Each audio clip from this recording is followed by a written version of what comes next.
Well, good afternoon, everyone, and welcome to this meeting on the 23rd of March. Hopefully, we can hear everyone, as we've been warned that these able-bodied things are not always able, so we'll try and make our diction clear for everyone. Hopefully, everyone's got a copy of the agenda, and we can make a start.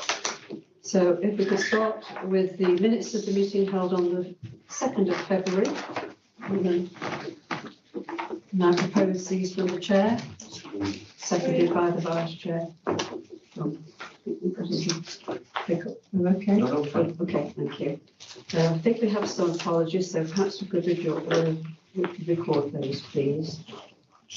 Apologies for absence were received from Councillor Gabrielle Bunn and Councillor Coral Jenkins. Any other apologies? Commissioner? Chair, can I just say that as capable as the deputy is, it is very difficult to scrutinise the commissioner if he's not at meetings. And if apologies have to be given for illness, that's obviously understandable. But for any other reason, if we can try and make sure that the commissioner themselves here, so that we can actually do our job properly. Thank you. Can I just respond? I mean, it's really important. It's a family issue for the Commissioner to take leave this week. But if there's anything you need to ask, you can, ask him at the next meeting as well, so you don't miss out. If that's okay. Okay, thank you for the commentary. We'll record that. Declarations of interest. Are there any particular declarations of interest? Anyone?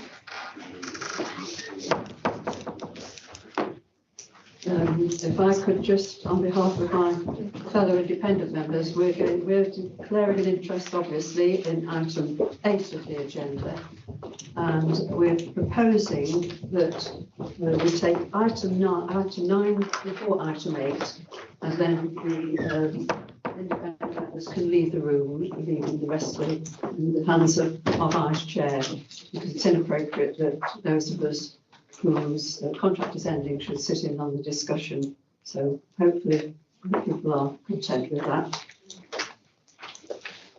Before going on to the agenda, I think we would just want to note that members of the panel and everyone else here is well aware of the inquiry taking place on Nottinghamshire police force at the moment, and we don't have any other information that you would have if you've been watching the television. But like everyone, we await the findings, and there isn't really anything else that we would want to add at this point. So if we can move then to, putting hand up, Vice Chair, sorry. Item 4, antisocial behaviour, immediate justice.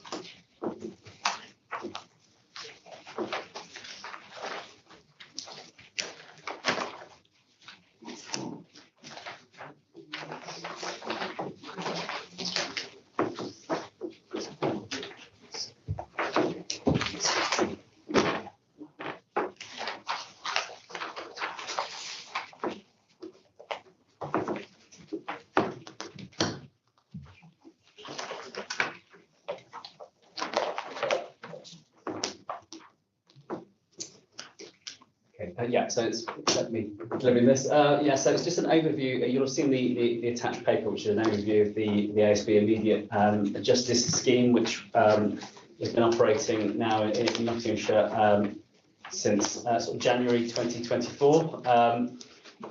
This was originally received direct funding from central government as part of a pilot in the area, which was discontinued mid-year, and the PCC has sort of subsequently continued to fund the scheme, given the promising results that it displayed during the early part of the pilot. The scheme was subject to an evaluation in September last year, where it examined the 887 referrals that were made into the scheme during between January 2024 and August 2025.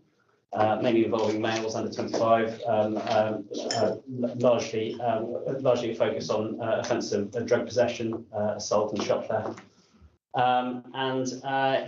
It essentially saw sort of referrals into sort of the Red Snapper programme, which delivered visible community preparation, typically starting within 26 days of the referral at various sites across Nottinghamshire. An evaluation was completed in, as I say, in September 2025, and that found that those that engaged in the immediate justice scheme were significantly less likely to reoffend. So 9% of those engaging in immediate justice reoffended compared to a control group, which saw a 19% reoffending level. And of those that disengaged from the IJ scheme, around 35% went on to reoffend. So ultimately, it shows that reoffending rates 52% lower among those that completed IJ compared to traditional approaches. An analysis was also done of the sort of the costs and benefits of the scheme, and it was estimated that for every £1 spent on immediate justice during that period, around £6.21 was saved in terms of reoffending costs and costs of the criminal justice system. We estimate that the scheme running at full capacity that would increase to around £20.66 per £1 spent. The impact in terms of reduction and reoffending was particularly strong among females and young people. And among these cohorts, they were much more likely to undertake charity work at an online courses rather than visible reparation. And the reoffending rates were highest among those that committed shoplifting offences, which was also the area with the highest non-completion rates. So clearly an area, partly due to the complexity involved in those with those individuals, that indicated that it was not always the most appropriate referral route for immediate justice. Service user feedback for the IJ programme was overwhelmingly positive. 93% felt that their work contributed to the community, and 97% felt that the tasks that they undertook were useful. We also had a very strong correlation with increases in visibility of police and sort of reparation in the Gedling area in particular, where certainly during the pilot phase, much of the immediate justice activity was concentrated. So I think it really has gone from strength to strength over recent months, and we are now looking at sustaining the immediate justice programme for the year ahead, looking at broadening referral pathways, because there's still quite a strong reliance on frontline officer referrals.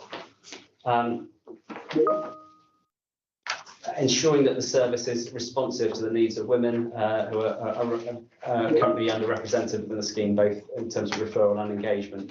But we, as I mentioned, we did see some of the strongest reductions in reoffending. So we're looking at opportunities to develop and implement a women's only IJ service that's designed to provide sort of safe, tailored support and is gender responsive. We continue to prioritise and promote the role of immediate justice as an early intervention tool, particularly among those aged 25 and under, which showed high engagement and significant reductions in reoffending.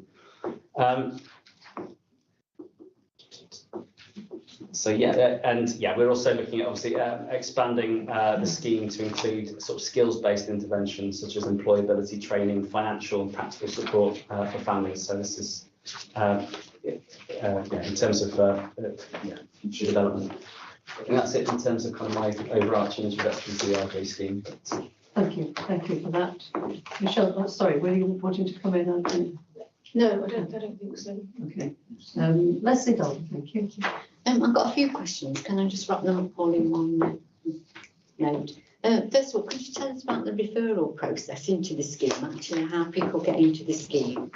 And on the face of it, it sounds a good scheme. So why are Nottinghamshire the only ones that are taking it forward? Do we know why others have dropped it?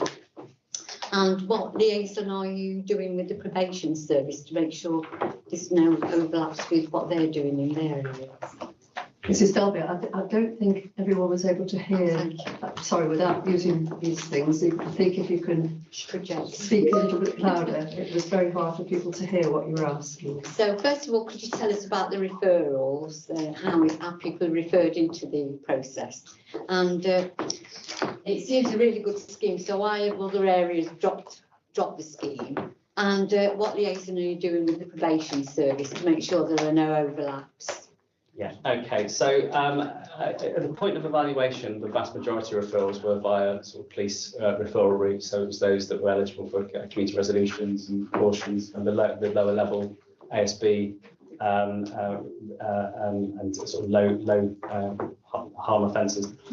We have seen an increase in referrals from local authorities, but it's been, I think it's been on the back of sort of a lot of proactive engagement in areas where we've got immediate justice sites located, because in order to deliver the reparation, you have to have sort of the infrastructure and the facilities. You've got to have, you know, sort of toilets on site, places where people take breaks, the supervision and so on. So immediately the focus was very much around Gedling, and we saw sort of an increase in referrals as a result of that. And we are starting to through the ongoing promotion of the scheme, we are getting more referrals from local authorities and youth justice. In terms of the other parts of the country, if I just take that over, Mrs Dolby. So the scheme was originally funded by government, and the government decided full funding and then the scheme in March 2025.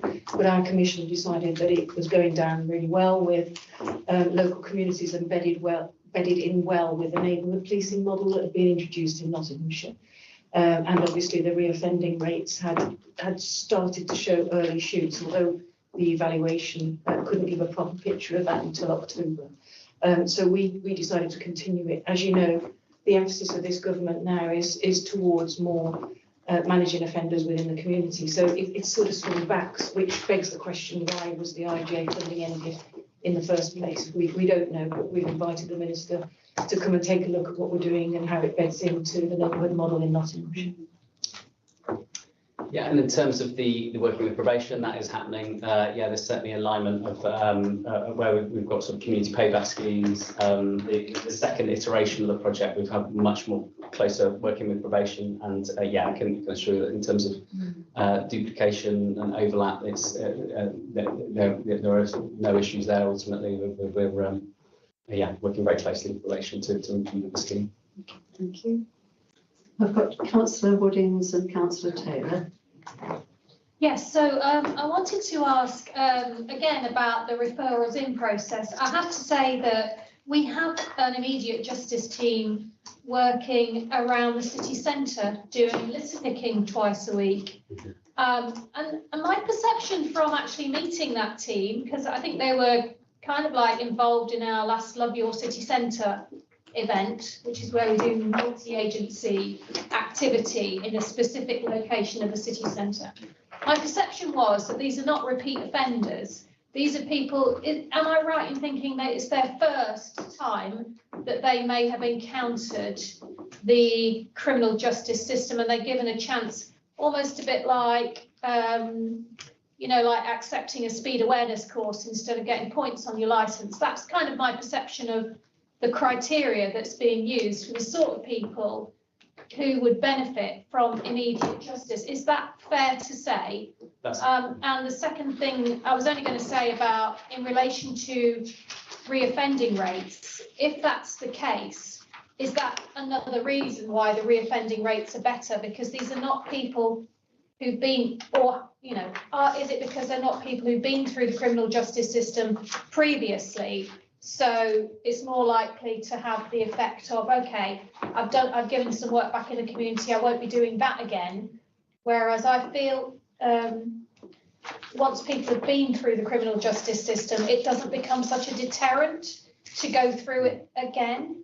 But as I say, there was a mix of genders and a range of ages as well. It was not just young men that were involved. It was a very diverse group of people that were going around with the high vis on, helping keep the city centre clean. And I understand they're out at least twice a week around doing that. And obviously Hyson Green and Arboretum, another area, I understand, where they're out regularly. I don't think it's necessarily helpful to mix up the probation community penalty people with the immediate justice people, because there is that sort of thing about associations. You know, you don't really want associations to form between brand new offenders and people who are perhaps repeat offenders and have offended to the point where they're having to do unpaid work in the community. I think they should be separated as groups, particularly as far as like, you know, the sort of individuals you might gain association with by doing unpaid work, you know, the same work as the community has unpaid work. But I'm very pleased to see that the Police and Crime Commissioner has funded this. And what I really hope is that if the reoffending rates continue to be so low, that the Nottinghamshire results go back to government to say, look, this actually really works as far as stopping reoffending. Here's the evidence of it. And, you know, maybe you should look at refunding this sort of initiative on a nationwide basis in the future.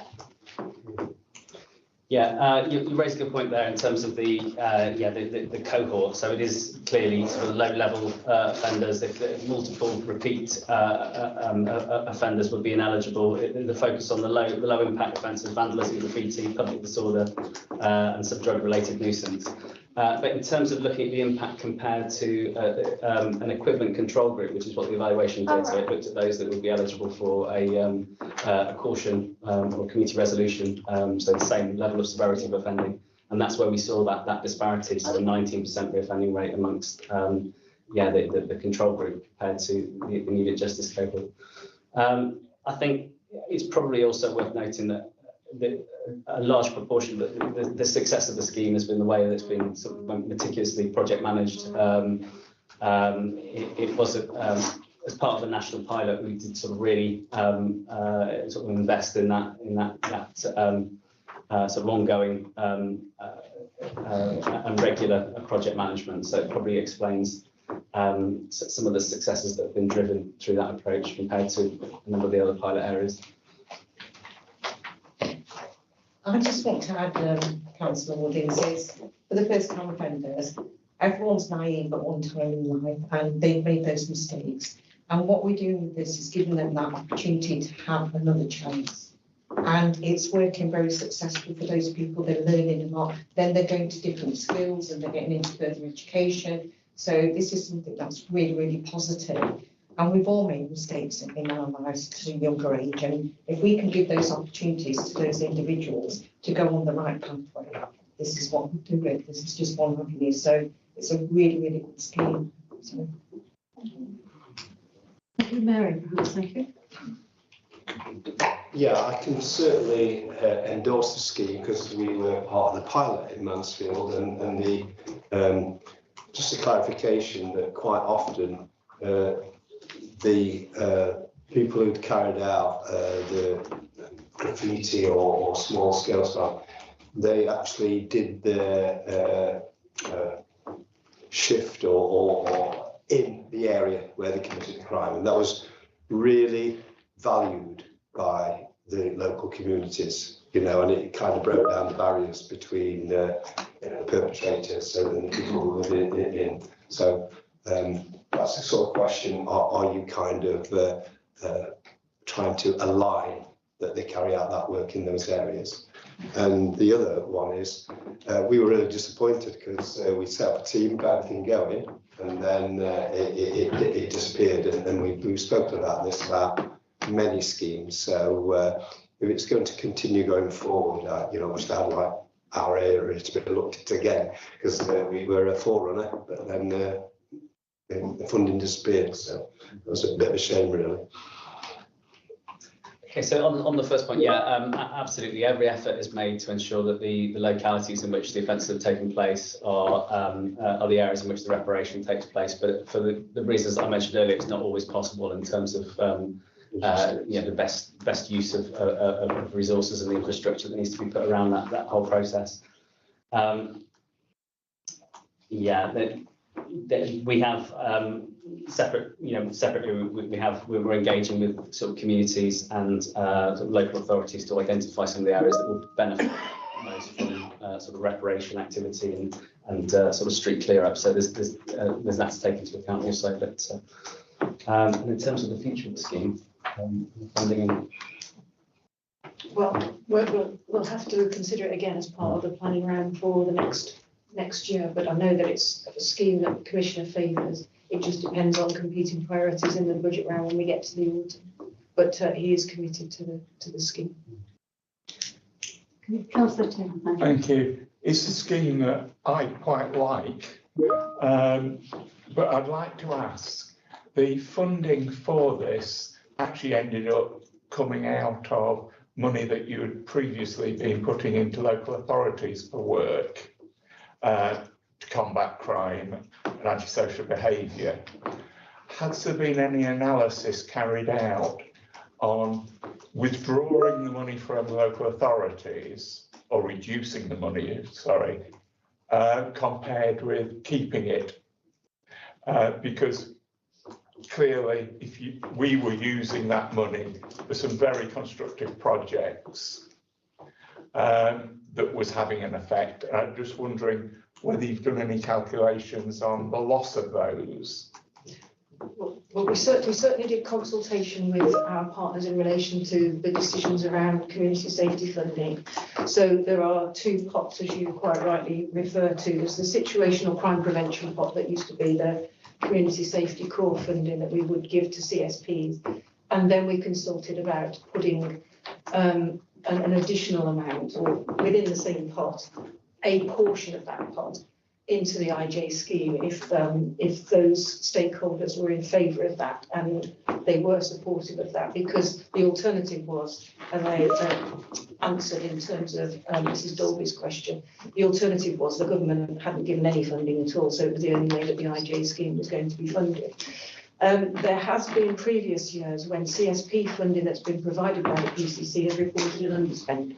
So the projects that had come forward for plans with PCC funding haven't delivered against the plans that they'd had. So we would have to do that analysis separately to work out whether that was reported in the particular area that you deal with, Councillor Taylor. But FA might be able to add more, or we can provide that information in slower time, Chair. It's probably also worth noting that we're diversifying the income for IJ. So we have obviously the Greater Carlton Board, Neighbourhood Board, as part of the Towns programme, is now contributing on 60,000 over the next year. So yeah, again, where there is interest and further financial contributions to the scheme, we are delivering additional work in those areas. So just to add on to your point there, Dan, in terms of this is one of the opportunities where we have used our reserves to help support this programme. So in 26-27, we are using this form of reserves funding to make sure that this exists in 26-27. I think that was quite difficult for people to hear down here, sorry. Okay, so for 26-27, we have used our reserves to help support this programme. So that is one way that we have used our reserves to help keep some things functioning when we haven't got external funding to support it. Okay, thank you. I've got Councillor Shepherd and Councillor Wilmot waiting to come in. Yeah, thank you.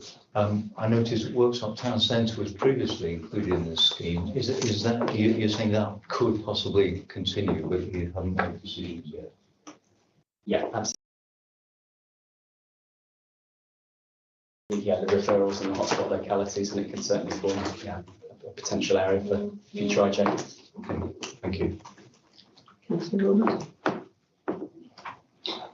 Obviously, the immediate justice scheme is absolutely essential that it works, because that's the time of the lives where people make decisions on what they're going to do for the rest of their lives, and it's absolutely essential. I've just been noticing that on your page 28, the skills and learning, supporting residents to shape their own futures by providing opportunities to learn and new skills, etc. That is an area that you need to start much earlier with an early intervention scheme, much earlier. And the reason for that is because I'm walking the streets at the present time, trying to talk to these youngsters to find out why they're doing these misdemeanors, and they're saying there's nothing for us to do, and that's another issue we've got to sort out. There are services being delivered in all areas, but they don't get to know about them.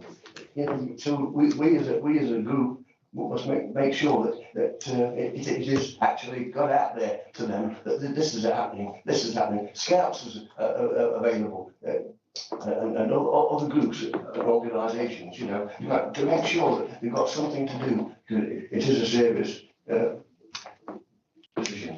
So early intervention schemes are the answer for tackling all these family problems. And we, of course, County Council have now started to open hubs, a number of hubs, which hopefully you'll be referring some of the people to them, because there's some real expertise in these hubs. They've been improved immensely. So, you know, it's a great chance there to help the situation.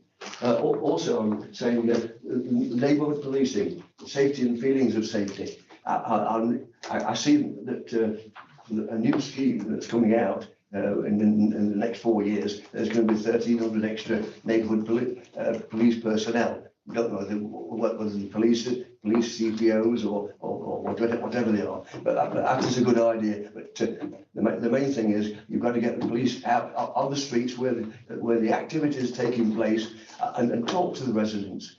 Because I do like the idea of surgeries, but they've been put in the wrong places. I'm doing surgeries almost every day with the police, and they love my attention, but I can't see them doing any good sitting in societies or shop fronts and things. They need to get into the areas where the activity is actually taking place. And say, if you are discussing that situation about the events you're putting on, it's got to be in the areas where serious activity is taking place, and that'll deter some of the youngsters, because the parents, not all parents are bad, or not telling the youngsters what to do.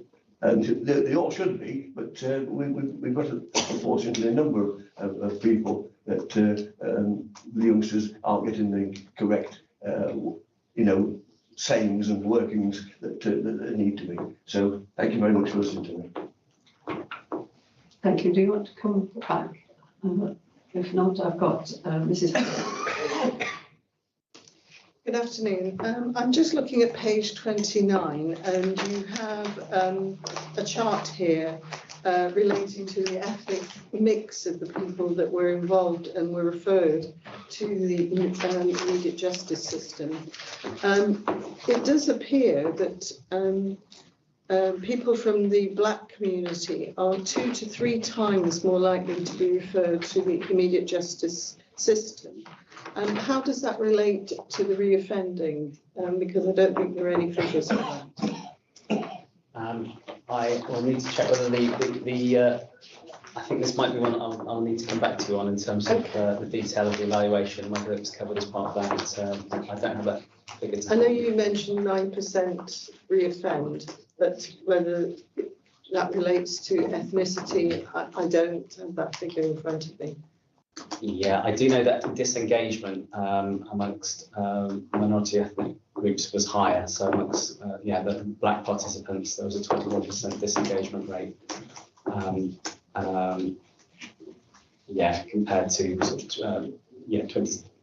Yeah, I'll get back to you with detail. Okay, thank you. I just wanted to highlight that. Yeah. Thank you. Thank you, Councillor Cox. Yeah, good afternoon. What interaction are we having with the parents of these children that are doing with immediate justice?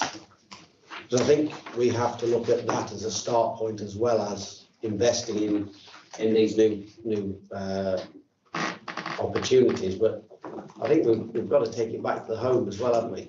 Where discipline at home is key. So what interaction, once a child's been referred or a young adult has been referred to the IJ system, what engagement do we have with the parents of these people? Yeah, there is, I mean, certainly for the children and young people that are involved, sort of the 12 to 17 cohort, there is quite an extensive wraparound support service as part of the child first approach. So it will involve engagement with parents. But it's also the interventions that are embedded within the forces sort of, prevention hub.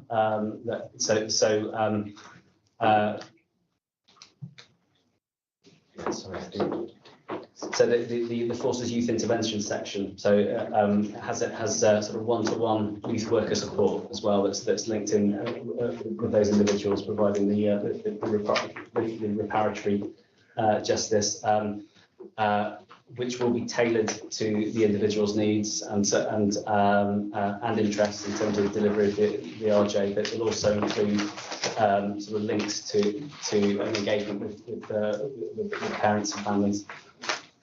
I think it's key that we don't forget the parents on these projects, because ultimately they're the ones that are going to be saying to their young adults, don't do that again, because you're bringing the police or justice service to our door. And I know for most families that they don't want the police knocking at their door, taking their child away to go and paint or chewing gum or whatever it is that they get them doing. So I think it's important we involve the parents of these children as well. Thank you. Councillor Taylor. Thank you. On that same subject, I think it's important to remember that a lot of local authorities, certainly in Newark and Sherwood, for example, we actually have antisocial behaviour panels who work multi-agency, including police, some of the county council services, etc. And it's a very much a staged process, starting at informal warnings, going all the way through to injunctions if needs be. So there is a lot of work, acceptable behaviour, contracts with families. So they are involved heavily, not just in this scheme, but the whole of the criminal justice and the preventative agenda. Thank you. Any further questions? Thank you very much, and thank you for responding. Could I then turn to item 5 of your agenda, Police and Crime Commissioner's report, and welcome again the Deputy Commissioner. And over to you, Angela. Thank you. Thank you. The first one is the Home Office Minister, which we have covered in the last meeting. And then the second item is the PCC convening its strategic board, which I'll hand over for you to give an update, Michelle. Yes, just as part of the partnership review that we talked about previously at these meetings, Chair and members, we've now got key strategic meetings which the PCC chairs, and at each planning round, priority setting round each autumn to springtime, the Commissioner consults with partners in relation to their priority setting. So we staged a series of workshops with partners, the main ones being the criminal justice partners and those partners that were at the PCC strategic board, where we discussed system-wide thematic issues of strategic importance to all partnerships. We talked at the beginning in relation to the horizon around all the reform agendas that's going on in various sectors that there are at the moment, which I'll come on to when we talk about police reform later. But it was a very engaged session with key strategic partners, and we were able to glean from that some common priorities that are going to feed into the Commission's thinking and our work plans for this coming year. Thank you, Michelle. And the third item is the APCC's International Women's Day, which we hosted on Friday, 6th of March. We had around 230 women there from all diverse backgrounds and all walks of life.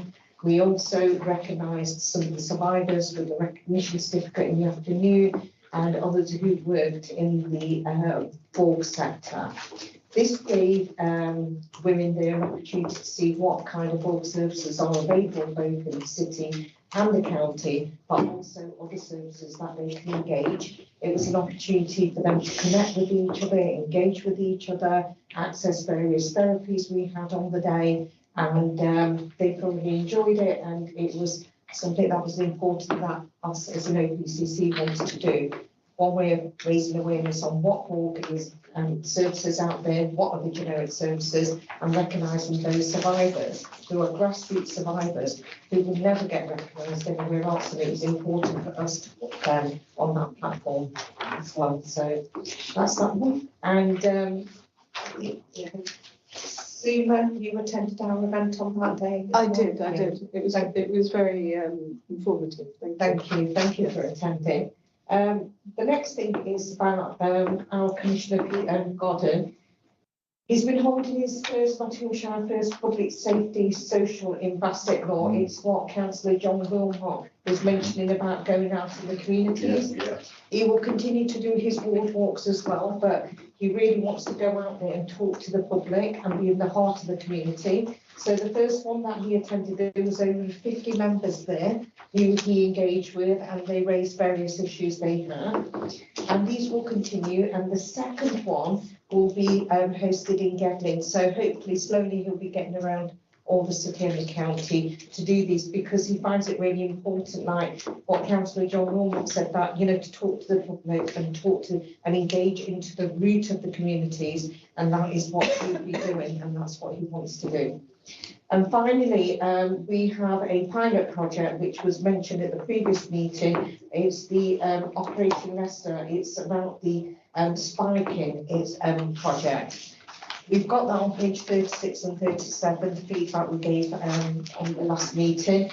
It's a pilot project that starts in March and it ends in May, and after May we can feedback and see what the results are and bring them back to the panel for exams. Thank you. Thank you.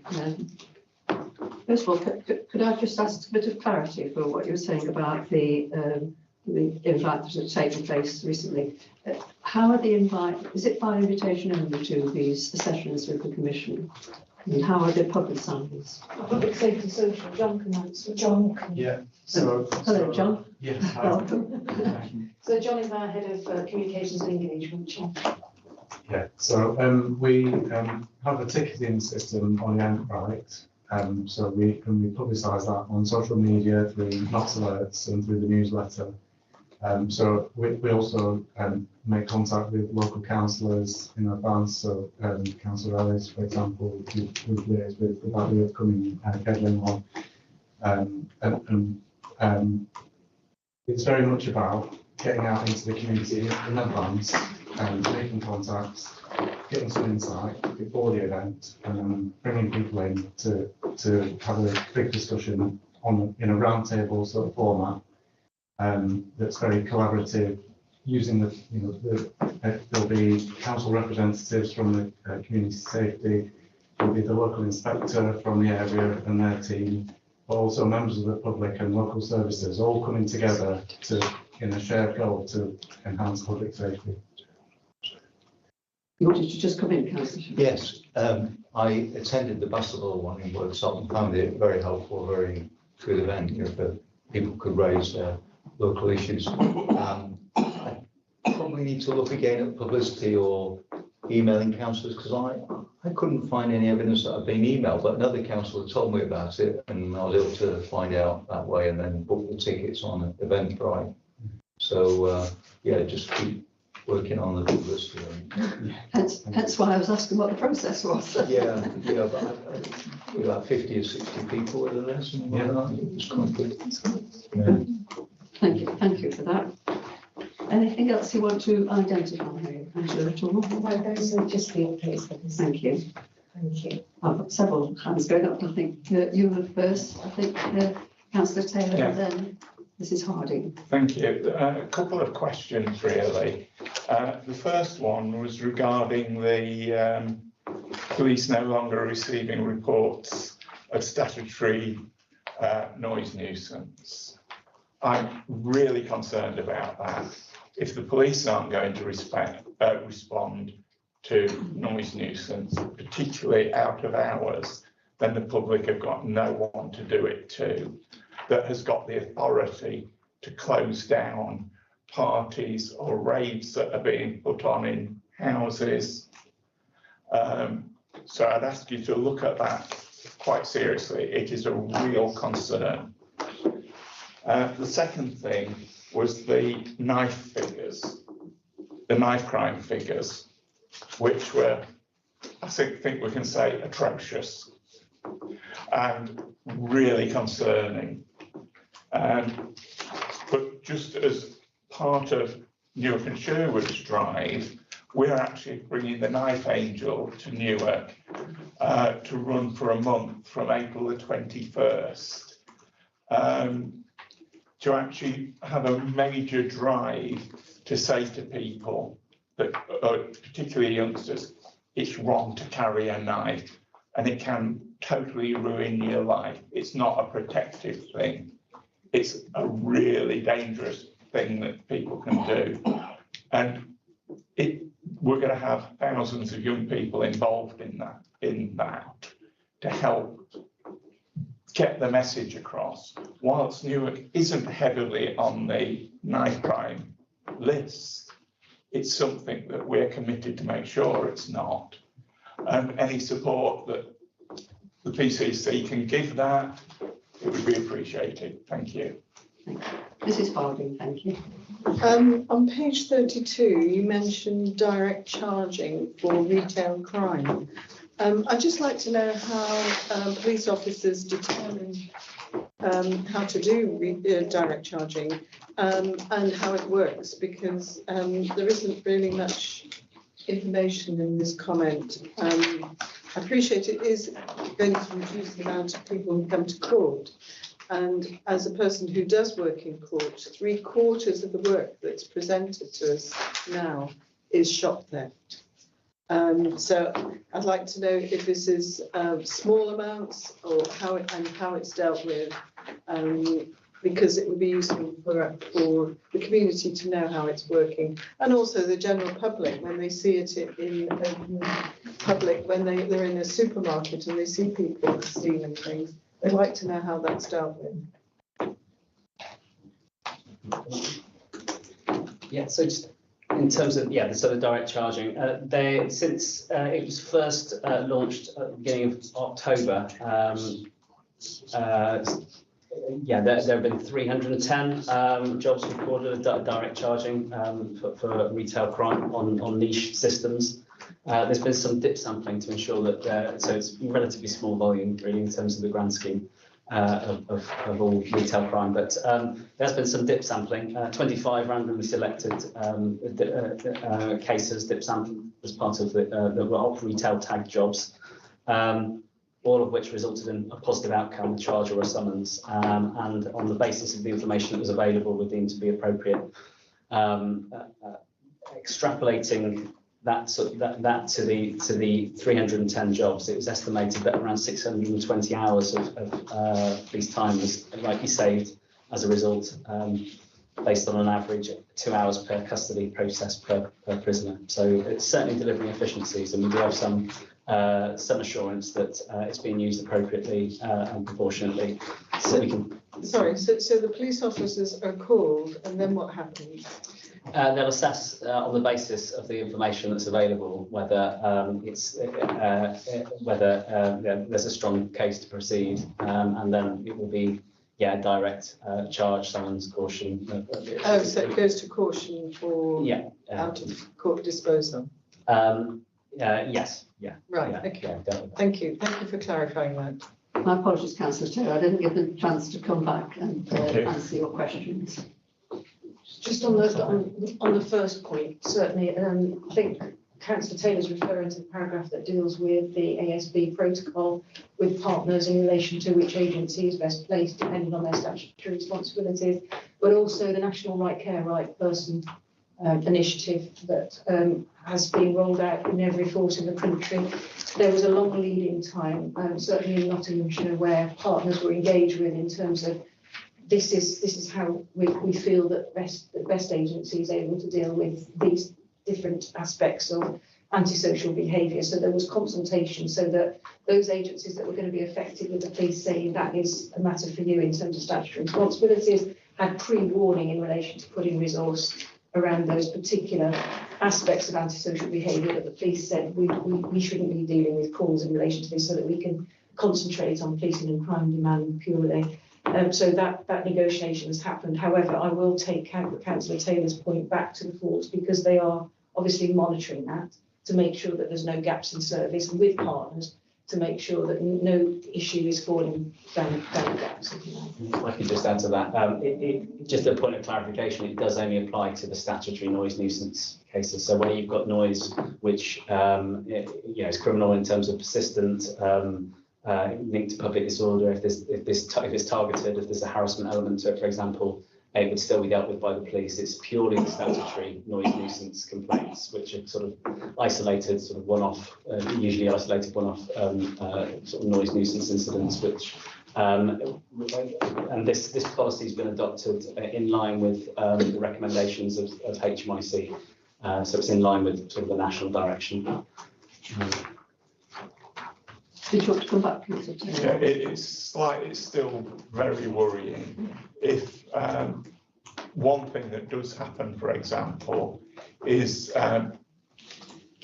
almost commercial organisations will hire Airbnb properties, put on parties in them, which create a massive neighbourhood nuisance, large volumes of people, massive noise.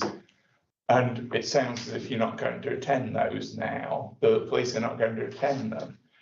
That's fine, we'll pass the book to the local authorities, but the local authorities haven't got the power to close those down. So they're going to continue, and they'll escalate because neighbours are not going to tolerate it.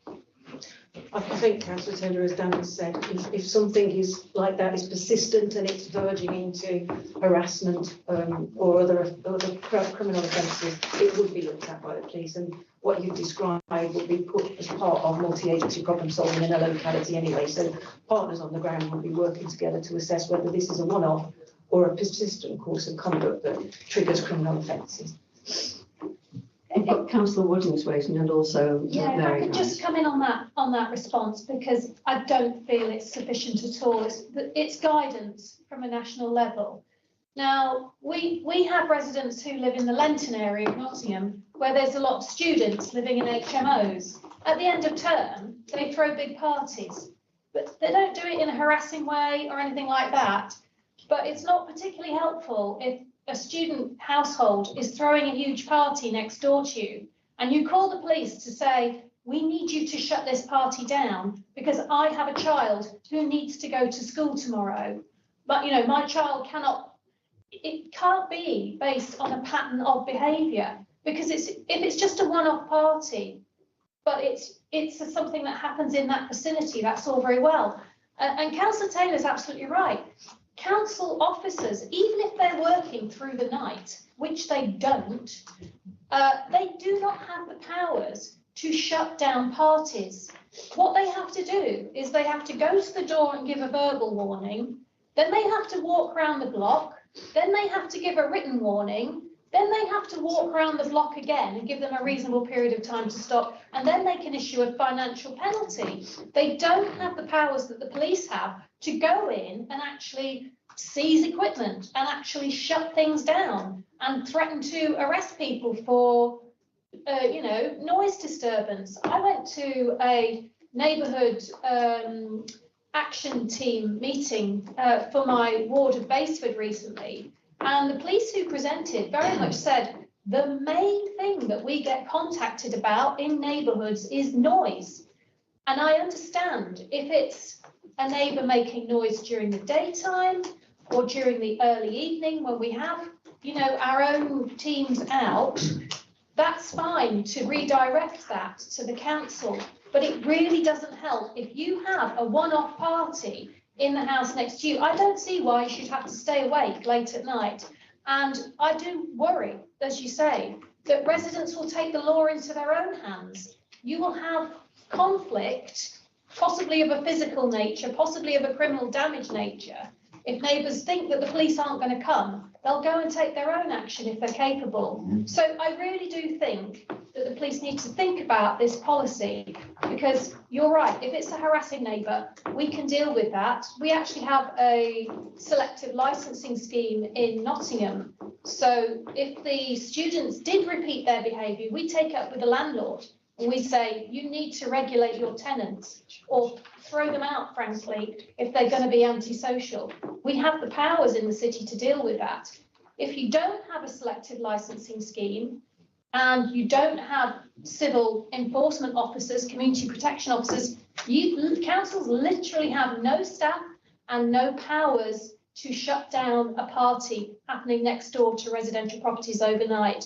So I am very concerned about the fact that the police have decided to, as I say, to follow this national guidance and take it to the extremities of that you can't ring up at 1 o'clock in the morning or midnight. I think I would probably be ringing through at 11 o'clock at midnight to say, you need to come and shut this party down because it's getting out of hand. And if you don't shut it down, one of my neighbours might go and shut it down. That's not a good place to be in. So I really hope that there will be a very strong evaluation about the time of day response, I think is important.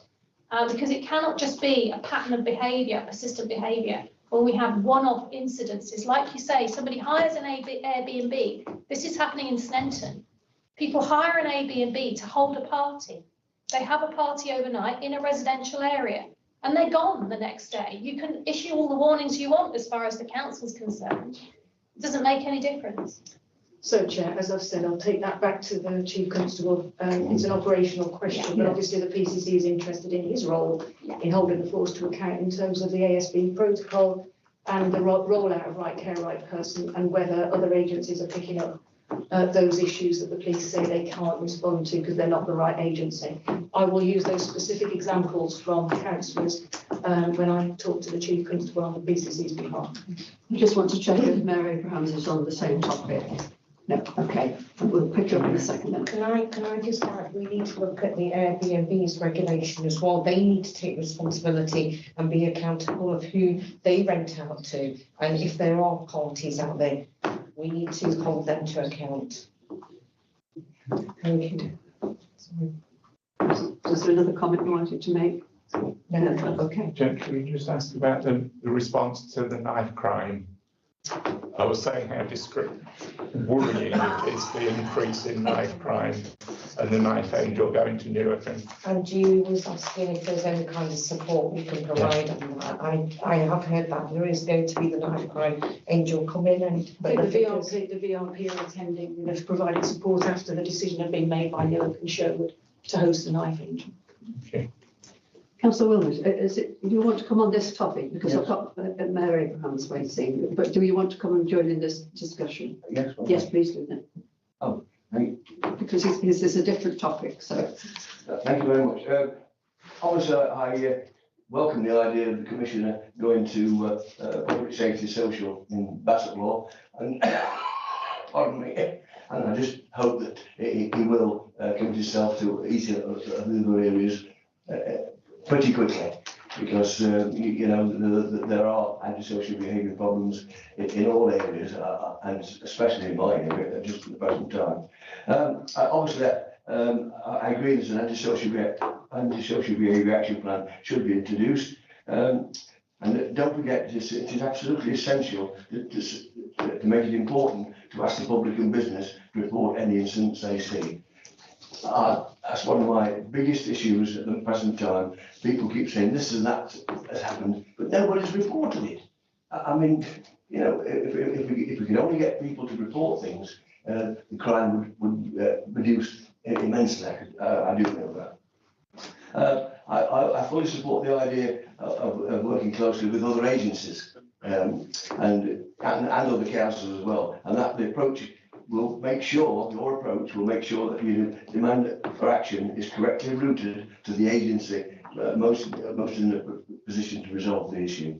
I see more work is proposed to ensure victims get the help they needed. But my question on that was, what accountability programme is being suggested to make sure all partners are accountable for their work programme? I just wondered if you thought about that situation. And also, I would say, trialling on beat surgeries. I'm very, very interested to see how that is working. I know you said it's been a few months before you have a look at that situation. And adoption of direct charging for retail crime. How does that work? Do they actually give them? I think I've asked that question. We've already. Yeah, right. While you're looking, let me just take no, Abrahams has been waiting a long time. Well, no, it does link. Mine was a follow-on question from the direct charging. The challenge there is there any kind of restorative justice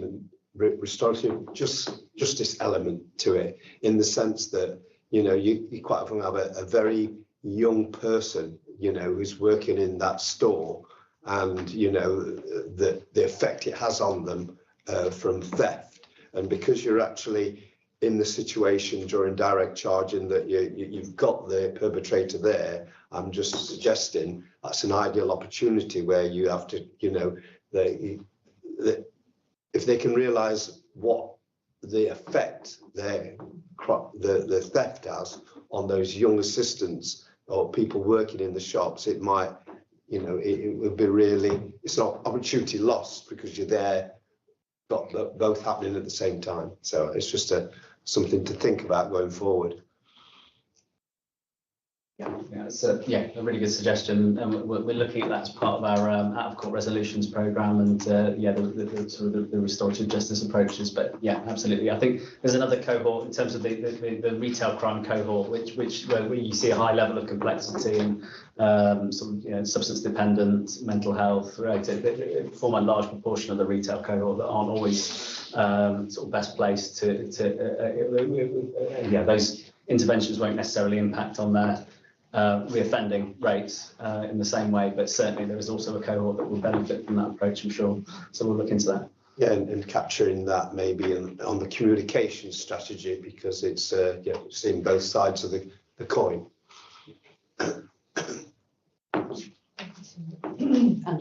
Yes, Councillor Wilmot asked about the trialling on the online beat surgeries. Currently, the force are monitoring engagement performance for the online beat surgeries by the Strategic Neighbourhood Policing Board, and the community engagement is discussed quarterly. Superintendent Chris Pearson is keen to ensure that the feedback is sought from public partners to inform the service accordingly. So they are starting on that. They are looking at how to do the engagement and how to get feedback as well, to see what's working and what isn't working.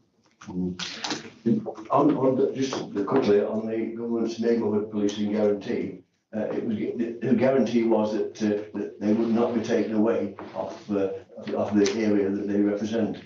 But twice this has happened in the past fortnight that police were taken off it. But one was for the football crowd, and another one was for another serious incident. I just wondered how you're going to combat that. If it's said, the guarantee from the government now is that neighbourhood policing officers will not be taken off their area.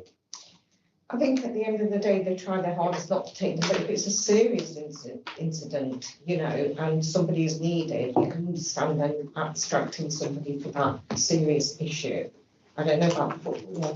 Yeah. The biggest problem was that there was an incident in our town centre, and it was put through by the group who got into this incident, and it was reported back to them that there was nobody available.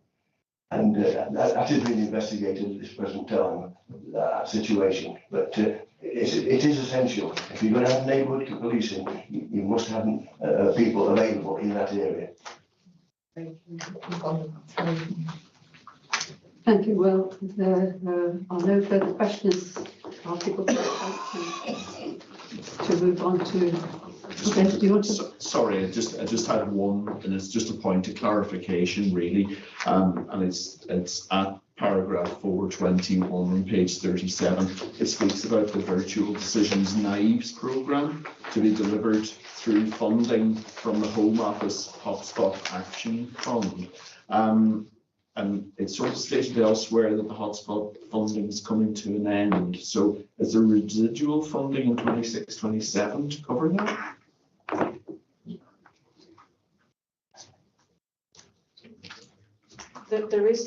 There is a knife crime fund, I forget the Concentration fund. fund, that is a replacement for the serious violence element of the hotspot action fund.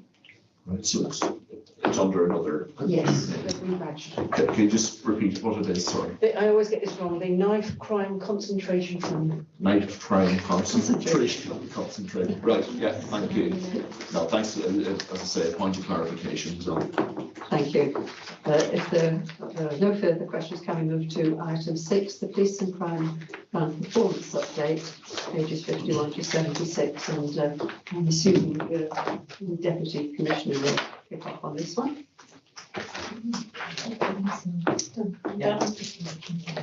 Yeah, I'll cover this, Chair. So as you'll see in the pack there, the ordinary the quarterly performance and insight pack and the covering report at item 6 sort of presents the usual mixed picture in terms of sort of positive performance exceptions and areas for improvement.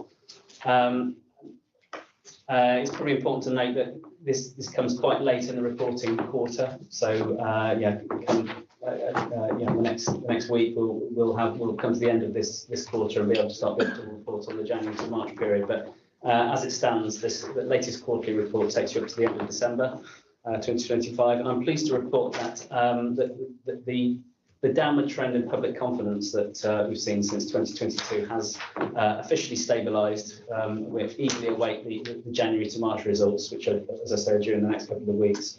But they've stabilised with around 50% feeling confident in the police and 18% not feeling confident based on the suite of questions that we ask. It's around 32 is around a third that sort of have no opinion ultimately, but that has stabilised. In terms of positive exceptions, we're seeing sustained reductions in first-time entrants into the youth justice system since 2023. I know it's already been mentioned. Rates in Nottingham City in particular falling from a rate that was more than twice the average of other comparable areas down to a level that's now marginally below the comparable average, so 7% below average. Positive outcomes for all crime now stand at 17.4%, which is, might sound low, but it's among one of the strongest in the country, certainly stronger than the most similar family group of police forces, the East Midlands average and the England and Wales average. And with that, we've seen an increase in suspects identified, largely driven through the Up Catalyst programme over the last year. We've seen an increase in victim care interventions. That's up 20% since we moved to the opt-out model. Certainly over the last 2 months, we've identified further opportunities to improve referral rates through the assessment processes. So we hope to see a further increase over the coming quarter as a result of that. In terms of negative exceptions highlighted by the report, they're still largely centred around some of the perception indicators. So the perceptions of police visibility, which remains low. Sort of lower than the March 2024 baseline and off target as an ambition within the Police and Crime Plan.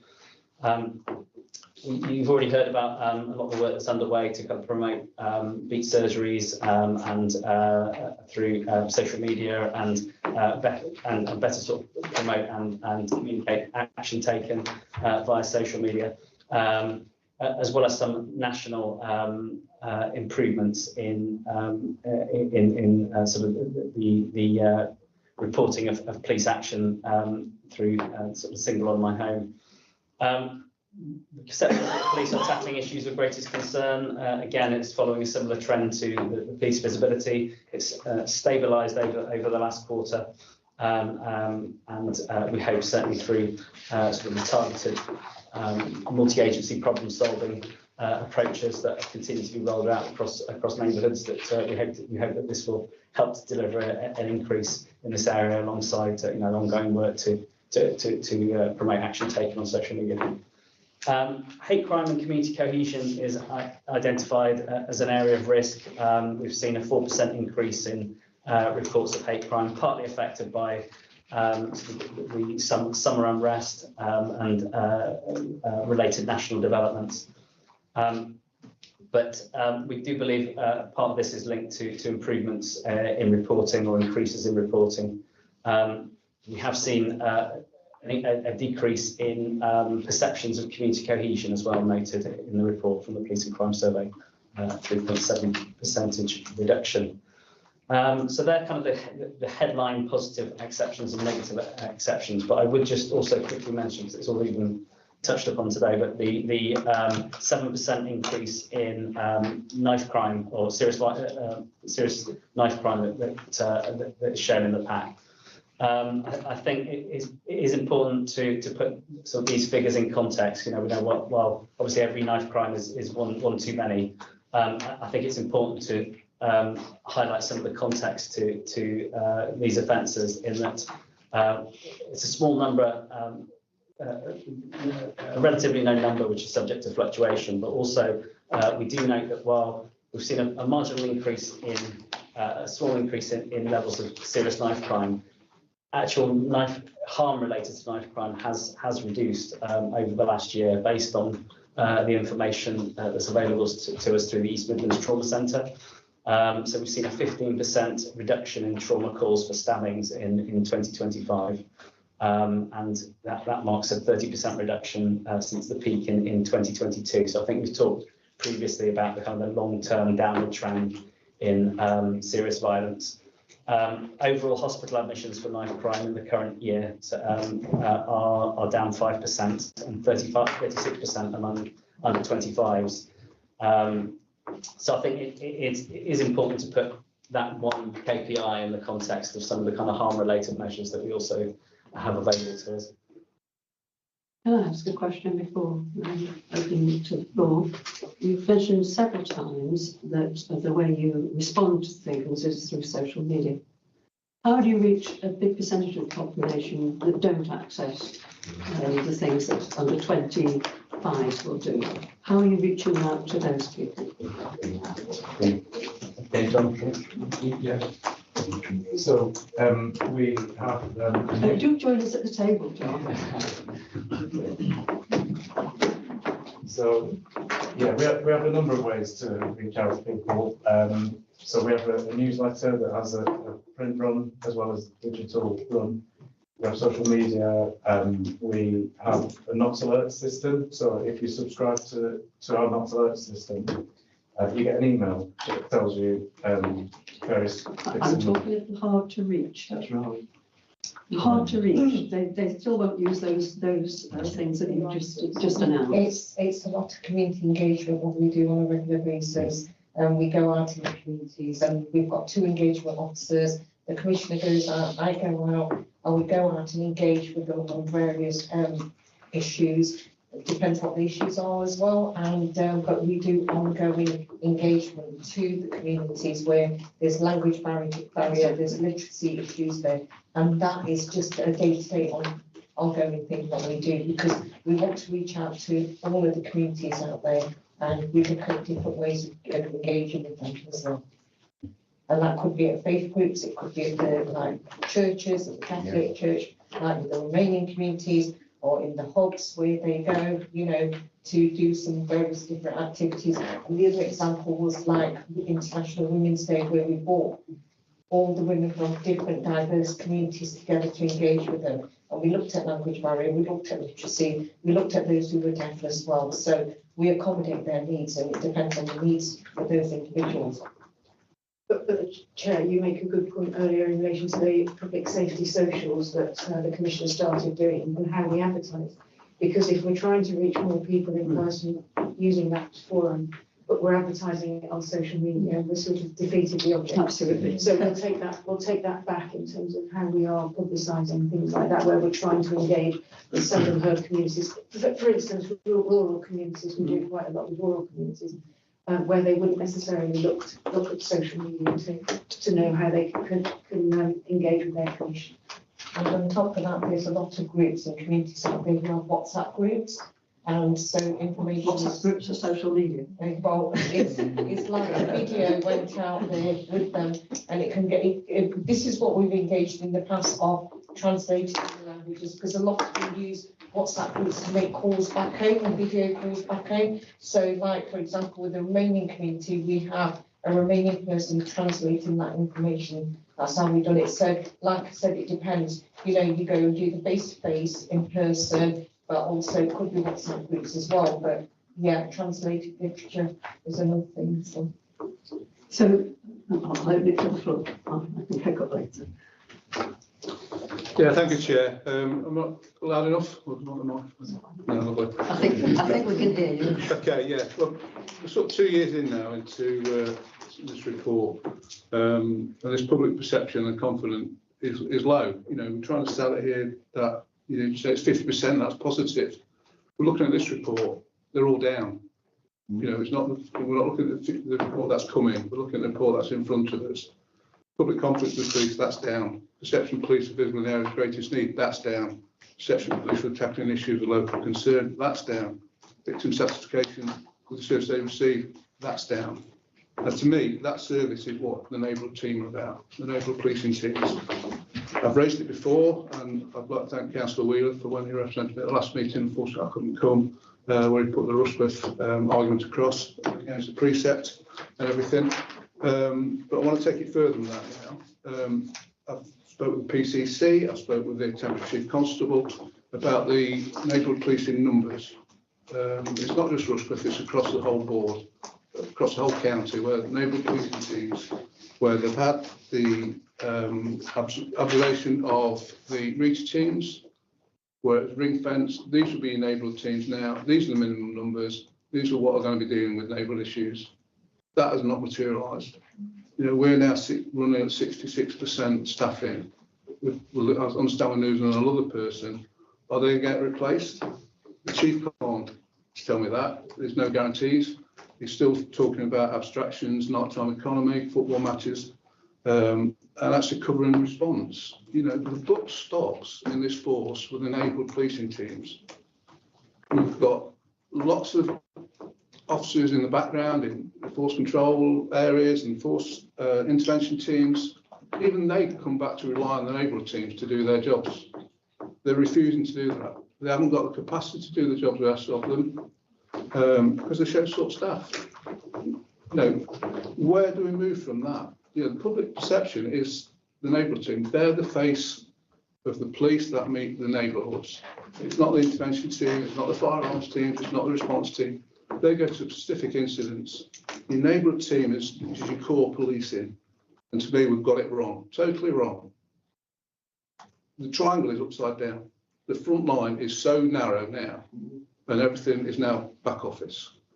Yeah, that needs to be addressed. You know, we'll look at rural crime. I mean, on DC Griffin this morning, 565 warrants outstanding in Nottinghamshire. They, as far as I understand, a lot of them go down to the neighbourhood team. The reach team were the proactive ones going out to do the big warrants. Yeah, I understand some get done, but 565 warrants outstanding that the neighbourhood police can't deal with because they haven't got the staff to do that. I'm not asking for extra staff. I'm asking for the staffing that's been placed under this neighbourhood team to be honoured, not to be underrepresented, not to have that perception, yes, they'll always carry vacancies. You know, we need the neighbourhood teams in place. That is a core policing thing of Nottinghamshire Police. And it's not there, it's not being delivered. That is the public confidence. That is what's lacking because they don't see the officers. You can't go to a police station now and speak to an officer. You have to pick a phone up and speak to the control room. And this officer looking out the window. We're now looking at online beat surgeries. That's taking those officers away yet again.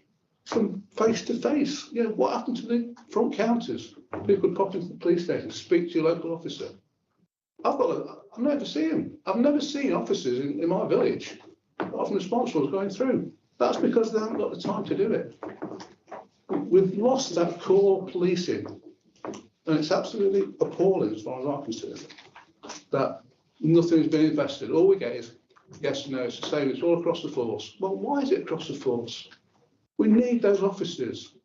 Let's have that commitment, the financial commitment, the commitment the Crime Commissioner says is pledging towards rural crime, towards neighbourhood policing. It's not happening at all. No matter what he said. So I'm going to direct my question to the Deputy Chief Crime Commissioner. So can you elaborate on what work is being undertaken to address this issue and to where it can go and to what you can do to improve this situation? Because at the moment it's not good. Thank you. Sorry to run. That's fine. I'm going to get Michelle to answer that because I'm dealing with the neighbourhood policing at the moment. I'm dealing with the ball side. So, and whatever you can feedback, and if there's anything we need to come back to you, we can do. Yeah, I think this illustrates how helpful it was in the past when we used to have attendance of either the Chief Constable or one of the senior officers who would have been able to probably not just take it on board, but given some response. Yeah, I'm not looking at it as an operating policing matter. That finance and the commitment to those officers need to be in place, and that comes from the Crime Commissioner's office, not what the Chief Constable does with those officers. We need the funding to get those officers. So the Commissioner has spoken at some length at these meetings and at the operational briefings that the Chief Constable has supported the PCC with. The last one being in December, we've got another one in June, have talked a number of times in relation to the reintroduction of neighbourhood policing in Nottinghamshire. And the force were ahead in terms of police numbers that came in as part of the National Uplift Programme. In terms of establishment within neighbourhood policing teams, Nottinghamshire has one of the best offers in the country. And when we were at the Engage sessions with HMI CFRS, as a result of Nottinghamshire Police going into Engage, they were surprised at the numbers we were able to put in neighbourhood policing compared to other force areas. Now, that neighbourhood policing team is supposed to be looking at problem solving and still leaving response officers to respond to calls for service as they go in. We're having conversations with the Chief Constable about the balance between neighbourhood numbers and response and the management of demand as we speak. We know that abstraction of officers from neighbourhoods was one of the areas that lots of police were looked at.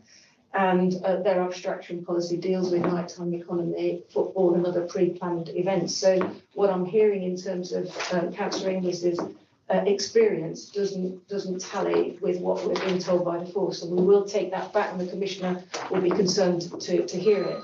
By the same token, police visibility is important and responding to calls for service is important, but the nature of crime is also changing. So Councillor Inglis was at the PCC's fraud conference recently, for instance, where he knows that 40% of all crime is fraud related. A lot of that is committed online.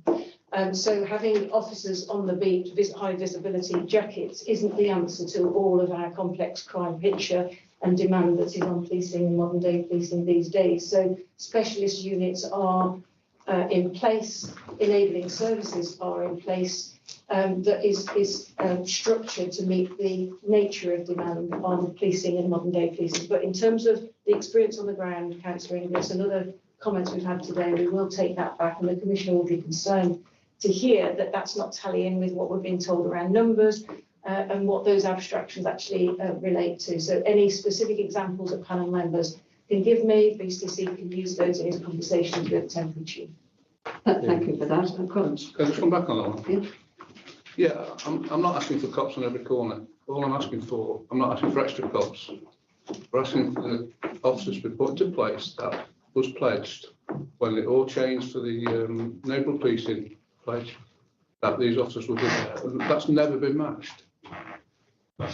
Surely that is it. We want the officers that were dedicated to be put into that team and maintain that number, not run with abstractions.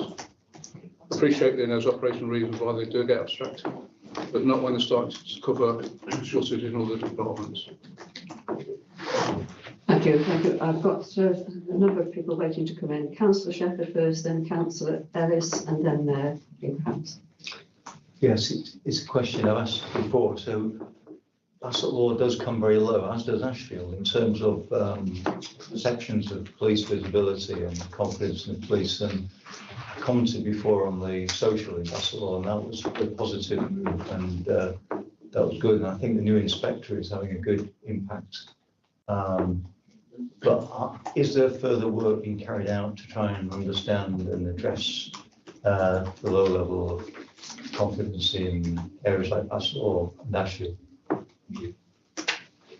I think part of this engagement will be a way forward and some more ongoing engagement in Bassetlaw and all over Nottinghamshire to look at what is the confidence and what can we do and what changes need to happen, and then go back and speak to the temporary chief constable as well and feedback. So that's what we need to do.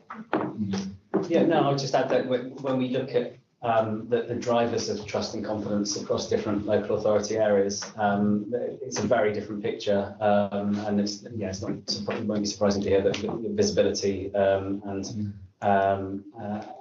is one of the primary factors. But we also are monitoring sort of shifts in trust and confidence on a quarterly basis, and where we've seen sort of shifts in positive perceptions that the police are working to prevent crime, have a good reputation in the area. So I think there are multiple dimensions that we can probably add to future reports that give you a bit more insight into what's happening in Bassetlaw and what the key drivers are. Thank you.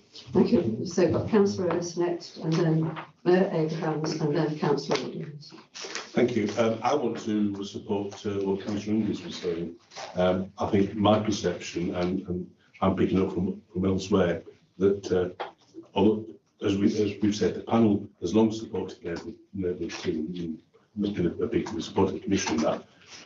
But my understanding is that neighbourhood teams are short-staffed and are struggling, and abstractions are still working, but numbers of officers in the neighbourhood teams, although the numbers here on page 64 seem to indicate more officers, that I'm being told that the number of officers is decreasing and that they are struggling. So I would welcome you taking it back, and I think we'd appreciate a report back from you on whether the Commissioner is actually getting the accurate information and how we're going to ensure that the neighbourhood team are where they should be. Thank you. Noted. Thank you. Mayor Abrahams, thank you. Yes, apologies, it's just joining in on the similar theme, but it's data, really. It's that data and information. You want to see the percentages of how many neighbourhood police are actually there, the abstractions. You need that data, and you need to match it. I mean, it should be of everyone's concern that if the rhetoric is we've got neighbourhood policing teams and we are doing X, Y, and Z, that the perceptions aren't matching that. So, but the words, don't give us sufficient information to correlate. You kind of want to see on a timeline, if the staffing's up in areas of high percentage, whether the perception of crime then goes down compared to areas where they might be short-staffed, and the abstractions. We've got to have better data to even, even monitor and track whether it's making a difference. Because if from this, it just looks like it isn't making a difference and it's failing. Chair, Dan's just made me aware that the neighbourhood policing model is under scrutiny from the Commissioner in September. It is by monthly accountability board. I think in view of the conversation today, we're going to suggest that's brought forward in the work programme to the main meeting over July. Thank you. We've got Councillor Woodings and then Councillor Taylor. Can we just pause, because I'm slightly distracted with what you said, if we could just... There it is.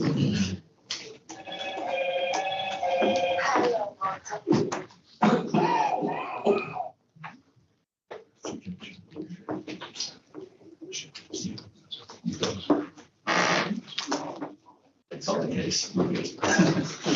So I think I've got over to Councillor Woodings and then Councillor Taylor. Yes, thank you. Obviously, the has been a recorded increase in violent knife crime over the past year. It would be useful to understand how that's being monitored by all the different programmes and funding in place, because there's a lot of things happening. We know that the government's putting a lot of money through as far as youth diversion schemes are concerned, in relation to employment, in relation to getting young people at risk of knife crime into employability and skills and that side of things as well, and more funding coming in for youth services generally. But it'd be useful to have an understanding of how the Police and Crime Commissioner is measuring the effectiveness of both the programmes that are actually being funded by his own office in conjunction with partners as well, but also the police activity as far as intercepting individuals at high risk of getting involved in knife crime and, as I say, diverting them away from that offence. Similarly, just to pick up on the issue of the numbers of people killed and seriously injured on roads is increasing. I know nationwide it is slightly increasing nationwide. We are bucking that trend a bit here in Nottinghamshire and Nottingham, with a slightly steeper incline in numbers of people killed and seriously injured. Now, I speak from having been to our own council scrutiny last Monday about this, because we've got a new road safety strategy which we're about to come out and actually share with police and other partners as well, before it's adopted as far as the city is concerned. And the government as well has brought out a new road safety strategy, which is out for consultation at the minute, giving a raft of changes: lower drink limits, better testing for drug driving, and lots of other measures for older drivers as well, to check their mental acuity, their eye tests, roadside eye tests and things like that. So, but what I learned from the scrutiny committee is the vast majority of our KSIs are to do with the big five: speeding, distraction, drink and drugs, careless driving, seatbelts. So can we ask how exactly, what discussions have taken place with the force to address that? I think particularly speeding is a particular issue, which I can only imagine is worse in the county area, because they have longer stretches of roads and presumably lesser density of cameras everywhere. But what is the actual sort of pattern of that? What activities being taken by the police to address that? And again, I think it would be something useful to have for a future meeting, a bit of an understanding about, maybe that is for something for the September or November meeting, a bit of an understanding about what measures the police are taking locally as far as addressing the big five offences that contribute to deaths and serious injury on our roads. So firstly, obviously, we've got the Safer Roads Partnership, which is a partnership structure, not just the police. And in terms of the Police and Crime Plan, the Commissioner has, as one of his priorities, issues of local concern. And we discussed whether or not road traffic offences, speeding, as a priority ought to be dedicated. But we saw that very much as an area of local concern. So the Commissioner, in his engagement, will talk to communities who have a particular issue with speeding, and will raise that with the force directly. And he's looking at certain community initiatives, either through his community grant scheme or conversations with the private sector in relation to speed watch initiatives, where they wouldn't necessarily ping as a hotspot in terms of data. But the Commissioner will always say, have we got to wait for a killed or serious injury before any action is taken? So those discussions are taking place between the Commissioner and the force right now. In terms of a future report, I'm sure the Commissioner will be glad to put something together in relation to that. It is a feature on the programme for accountability board in terms of road safety as well. Thank you. Thank you. Councillor Taylor and Councillor On the English. knife crime. Knife crime. Yeah, I think our localities and prevention board, we have one in the city and one in the county, and this is the place where, you know, the multi-agency response to knife crime will be brought together. It's assuming some of the duties of some of the responsibilities of the violence reduction partnership under the new structure. So very much a holistic approach has been taken through those prevention and locality boards. And the serious violence duty applies to partners as well as the police. Councillor Williams, you'll be aware the VRP have done a presentation to the panel before the head of VRP. There's a series of measures there, both Home Office measures in relation to the funding, but also locally imposed measures. But you also talked about the police as well, not just a longer term approach, but the police approach and serious violence and knife crime again is on the work programme. For accountability board, we've not long had a spotlight in relation to those elements that the Commissioner is rigorously holding the Chief Constable to account in relation to performance. Thank you. Councillor Taylor and Councillor English, thank you. Thank you. Going back on to the issue of the neighbourhood teams, it needs to be remembered that the police and most public services over the last for a period of about 14 years were under austerity, massive reductions. And at the moment, we are seeing things rebuilt. We're seeing the number of officers in neighbourhood teams increasing, but we're also seeing demand and expectation massively increasing. And it's going to take quite a while to get to the point that everyone's satisfied.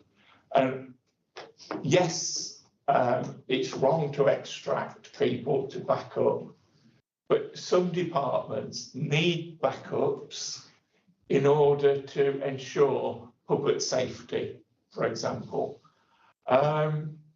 It's easy to attack on there isn't enough neighbourhood officers at the moment, and we know that, and we're trying. It's being built up better than most places in the country, but it's still not going to be good enough because the expectation is so much higher. And you mentioned cybercrime, for example. We want to attack that. And if you totally ignore that area, people will be dissatisfied because they expect us to do things. I just think it's important that we realise that it's a long journey, it's a marathon we're trying to run rather than a sprint. But often the comments are about a sprint rather than the marathon and the objectives. Thank you. Thank you. Councillor English first, and I'll come to you. Yeah, thank you. Just going back to the casualty and people killed on the roads again. I think I've shared my passion with neighbourhood policing because that's what I used to do. But I was also a roads policing officer for 20 years, a crash investigator. It's a bit disconcerting that these figures are increasing when we've seen increased improvements in vehicle safety, road layout safety and everything through partnerships, that we're still seeing an increase. So particularly looking at what these contributory factors are for this current trend.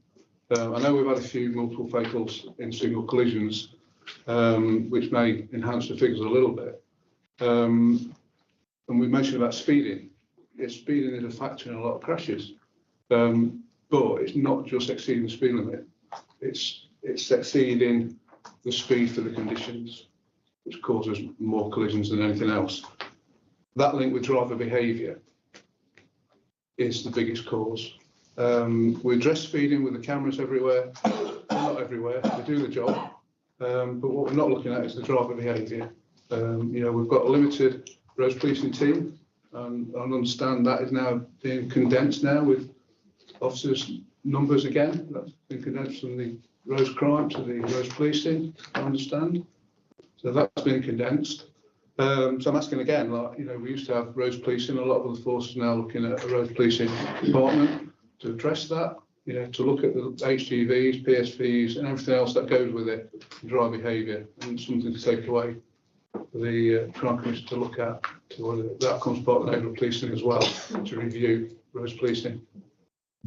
Thank you. And just to follow up on the point around the factors that are impacting on that, you're quite right. It is an upturn in the county largely that we're seeing in terms of the rising care size. It's beyond the city boundaries primarily, and it might be relatively reassuring to know that it's the rises in the seriously injured as opposed to fatalities. We are seeing reductions in fatalities. Still in both the city and the county. Yeah, that'll be through the vehicle design, won't it? Yeah. But yeah, it'd be interesting what those contributory factors are for that increase. But Councillor Inglis will also, John and I take it in relation to the partnerships commons and see what awareness campaigns and education, because you're talking about driver behaviour. So in case we can supplement any of their campaigns. Brilliant. Councillor. Yes, very much related to that question in terms of those increases in injuries and deaths. The causes behind it, and we mentioned driver behaviour enforcement. Possibly there aren't really cameras in my neck of the woods in Basketball. Speeding on rural roads is an issue. But I just wondered about those injuries figures, and can we have more information on whether it's pedestrians or cyclists or car drivers themselves? Because car designs have improved for the occupants, but as they get bigger, they're getting more lethal as well. Okay. Yeah, we'll leave that data. Thank you. Thank you. Well, sorry. Yes, Councillor. Yeah, just a final thought up on the performance indicators. It's showing Newark and Sherwood and Mansfield of their perception of indicators are up 9% and 8%. And yet you look at Bassett Lawn and Ashfield, it's down 6% and 8.4%. I just wondered why is that? Is it such a big difference? Is it different policing, or what? How do we find out why is it two areas have got problems and two areas are doing very well? Yeah, I mean, this is scrutinised in depth at the Forces Earning Trust and Confidence Board, and in terms of kind of the local variances, it's discussed at those meetings, and we can never directly attribute one thing to another, but there's in each case there is usually a sort of a list of potential factors that are likely to be impacting on those trends. Yeah, I don't have the sort of the details. Could we have them at the next meeting? Yeah, certainly. The reason. Yeah. Two areas are so far behind the other two. Yeah, absolutely. Yeah. Thank you. Mary. I could offer a bit on the Mansfield side of things. Well, no, it's about the partnership working, especially in the town centre with the bid and the shopkeepers and the police. They've built up such a good team about communication, regular meetings, and that has really proven statistically on the amount of highest percentage best in Nottinghamshire for theft, but it feeds into public confidence. Yeah, because the fact that talking about seeing crime solved, and it builds up public trust. So that's one area to look at.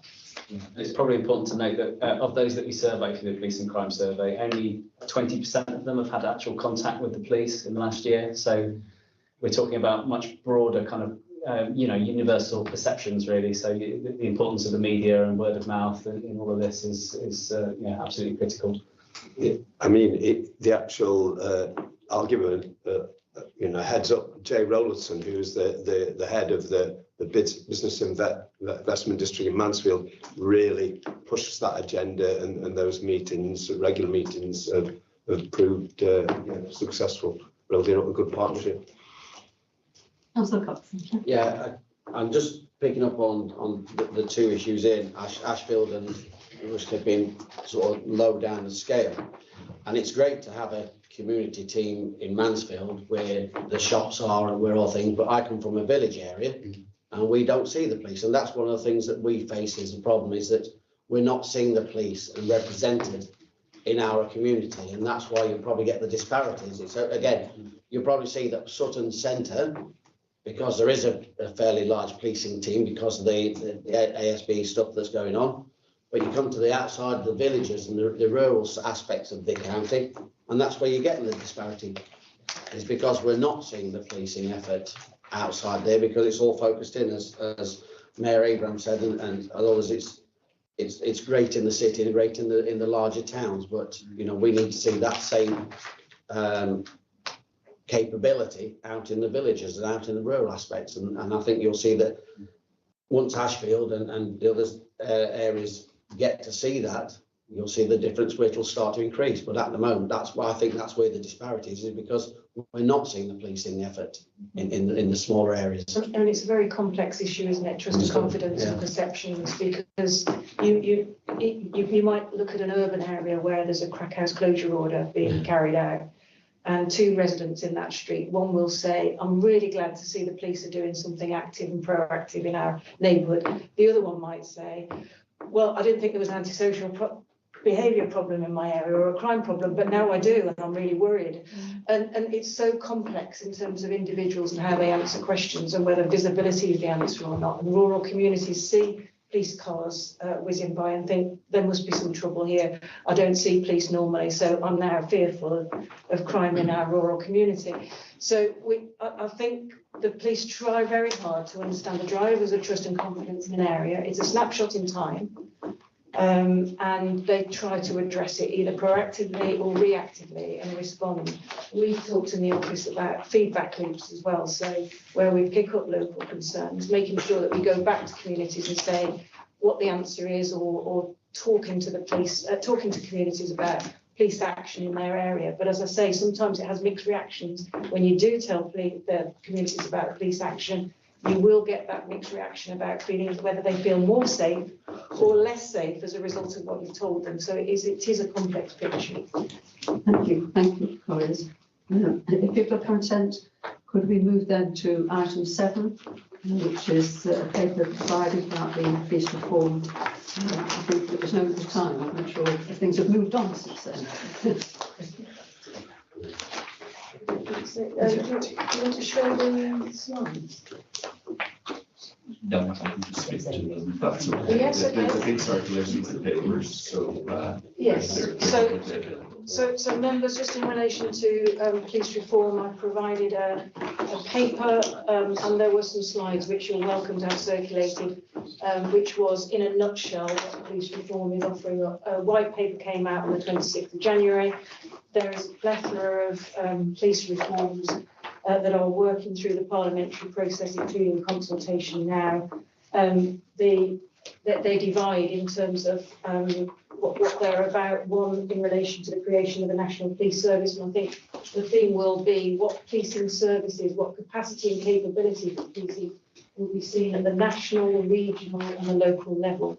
The white paper certainly talks about the emphasis still on the locality and local policing, but we'll have to see what capabilities go into the regional and the National Police Service.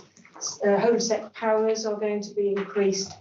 Police force mergers are being discussed, and you will have seen in the news, no doubt, that Lord Hogan Howe has been appointed as the lead for a review of police structures, which has commenced now. The Commission was on a call last week in relation to scoping the terms of reference, and it will report in about 5 months' time, so back end of summer, August. And that will give what is the optimal size for a police force area under the new structure that is proposed. Will it be bigger than Nottinghamshire and Derbyshire or not? Is the question locally that we will be grappling with. Neighbourhood policing, Councillor Wilmot talked about 1,300 additional neighbourhood officers. I think he means 13,000 offered in the police reform white paper.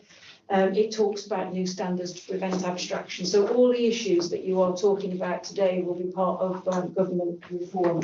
And of course, closer to home, it had already been announced about the abolition of the PCC model and the transfer of powers that the PCC currently holds into either a mayoral model or where there is no mayor that's coterminous with the boundaries of one or more forces. then it will go to a policing, those powers will go to a policing and crime board. In tandem with the forced mergers debate, therefore, if a force that is proposed for our area is bigger than Nottinghamshire and Derbyshire, it begs the question, is a transition to a mayor and a mayoral model a transitionary step to a bigger policing and crime board in our area that's currently covered by Nottinghamshire Police and Nottinghamshire PCC? So very much a watching brief, Chair. I wasn't proposing to say any more than that at the moment. We are keeping a watching brief, and we will keep this panel updated with updates and reports. Thank you for that run through. Thank you, that's helpful. Councillor Ellis. I just want to thank Michelle for that report on this report. I don't think there's time to really spend a lot of time doing justice. But it's a good start, and if you could keep us informed on a regular basis as the cloudy picture emerges. Yeah. But can I just say, I mean, I realise that this is an uncertain time for the OPC staff in particular, in the same way as local authority staff are going to LGR. It's uncertain. So we recognise that for the staff. Of course, the other thing that's in here is that with the abolition of the PCC model, the police and crime panels will disappear. The government seems to see no purpose for them. We've got the get out of jail card. Yes, thank you very much. I think everyone will want to keep abreast of the situation, so we appreciate that. Thank you. Are there any other questions too?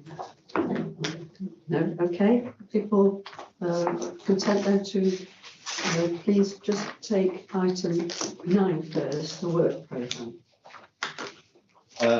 Yes, you have the work programme at page 105 of the agenda pack. We have a very full annual meeting lined up for the 15th of June, covering a wide range of issues, annual reports on complaints, and can't wait to deal with the review of the balanced appointment objective again. And the one issue that we had a discussion at our pre-meeting was in respect of the update on violence against women and girls. If we could perhaps broaden that to be not just a rollout of the strategy and the progress of that, but also to visit the outcomes and the performance of various indicators on so that we have a rounded discussion both on the strategy itself and the impacts that it's had to date, and I can elaborate if need be. That was something that came out of pre-meeting.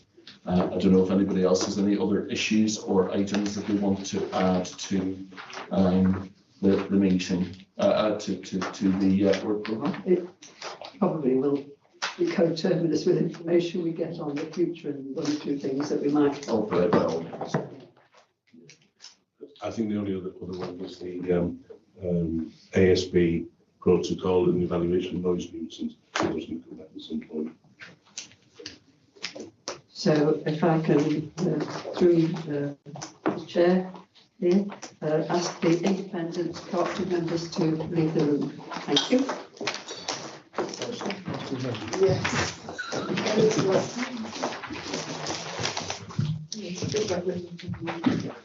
Thank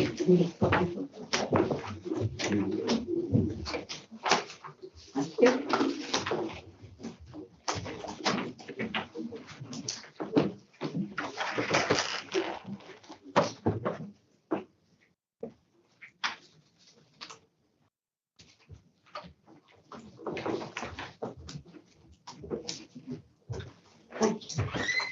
Okay. Now the independent cooperative members have got. You have report on item 8. Proposed, it was about the proposal for the independent members. Their term of office comes to an end shortly, and the recommendation is that rather than go out to recruit, we extend to the end of the panel's life. those of us who were around, Mm. remember that we went through an extensive recruitment effort last time round, advertising, interviewing, the whole lot. Didn't get a great deal of interest. But we've got, in my views, we've got a good set of independents present, who are engaged, who are experienced and now know the way the panel works and know the issues. If we've got a new set, eventually we have to bring them up to speed. So I'm quite happy to move the recommendation that we extend the term of office by 2 years to 31st of March 2028. Chair, I think that's entirely pragmatic approach because, as you say, it would be very difficult for somebody, once the recruitment process has taken place, to then join the committee and then come up to speed only for the committee to be dissolved under national legislation. So it seems entirely sensible to reappoint the independent members that we have already. They've already shown their commitment to the subject. We've had it moved and seconded. Any other comments? All those in favour? Agree with that. Looks unanimous. Thank you very much. Fine. And that's the end of the meeting. And thank you all very much for your Can they attendance. come back in and get told, or? I'll tell.